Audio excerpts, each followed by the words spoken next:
പതിവ് പോലെ തന്നെ രാവിലെ എഴുന്നേറ്റ് വന്നത് പച്ചക്കറിക്കാരെയും പൂക്കാരുടെയും ഒക്കെ ബഹളം കേട്ടിട്ട് തന്നെ.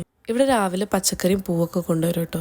നമ്മുടെ നാട്ടിൽ മീൻകാരൊക്കെ വന്ന പോലെ. സേതുവിന് ഇന്ന് ലഞ്ചും കൊണ്ടാണ്, അതുകൊണ്ട് തന്നെ ബ്രേക്ക്ഫാസ്റ്റ് മാത്രമല്ല ഇന്ന് ലഞ്ചും കൂടെ ഒരുമിച്ച് ഉണ്ടാക്കണം. ആദ്യം ഒരു കോഫി കുടിച്ചിട്ട് ബാക്കി പണിയുള്ളൂ എന്നുള്ള രീതിയിൽ ഞാൻ നിൽക്കായിരുന്നു. ബാക്കിയുള്ള ആരും ഞാൻ എഴുന്നേക്കുന്ന സമയത്തിന് എഴുന്നേക്കാറില്ല. അതുകൊണ്ട് പിന്നെ അവർക്ക് ചായ വെക്കാത്ത പാല് മാത്രം ചൂടാക്കി വെച്ചു.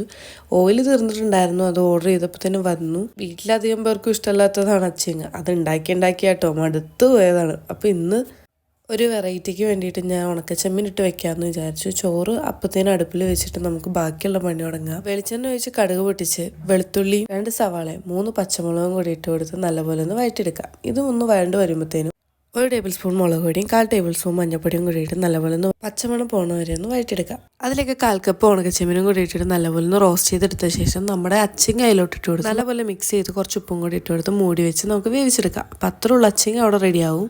ഇനി തേങ്ങ വെച്ചിട്ടുള്ള യുദ്ധാട്ടോ. ഈ തേങ്ങ ചിരണ്ട പരിപാടി എനിക്ക് കണ്ണെടുത്താൽ കണ്ടുവിടാം. പക്ഷെ എനിക്ക് കത്തി കൊണ്ടുള്ള അഭ്യാസം ഭയങ്കര ഇഷ്ടമാണ്. ഇനിയിപ്പോൾ എന്താ, ബ്രേക്ക്ഫാസ്റ്റിനുള്ള ചട്നി റെഡിയാക്കി കുറച്ച് മോരുചാറും കൂടെ ഉണ്ടാക്കിയിട്ടോ. രാവിലെ എന്തായാലും സമയം പോകുമെന്ന് അറിഞ്ഞുകൊണ്ട് ഇന്നലെ തന്നെ ഞാൻ മസാല ദോശക്കുള്ള മസാലയൊക്കെ റെഡിയാക്കി വെച്ചിട്ടുണ്ടായി. അതൊന്ന് ചൂടാക്കി ഞാൻ ഒരു ദോശ ഉണ്ടാക്കി. എന്തായാലും മസാല ദോശയുടെ റെസിപ്പിയായിട്ട് ഞാൻ വരുന്നുണ്ട്. അപ്പം ഞാൻ പോയി എന്തെങ്കിലും കഴിക്കട്ടെ, നല്ല വിശപ്പുണ്ട്.